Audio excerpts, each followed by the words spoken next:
এবং রানের খাতা বন্ধ করতে ওস্তাদ।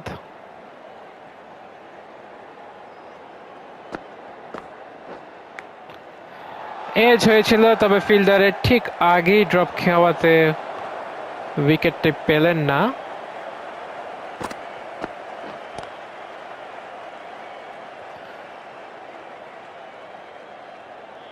আজকে কিন্তু ভারতীয় দলের মধ্যে আমি উইকেট নেওয়ার তেমন একটা স্পৃহা খুঁজে পাচ্ছি না। এবার কিন্তু আউট বলতে না বলতেই আমার কথাটাকে জিংস করে জশ ইংলিশ ফিফথ স্লিপের হাতে ক্যাচ দিয়ে তার লেট কাট সরাসরি ফিল্ডারের হাতে বাম দিকে ছাপিয়ে পড়ে ভালো ক্যাচ ধরেছেন শ্রেয়াস আইয়ার।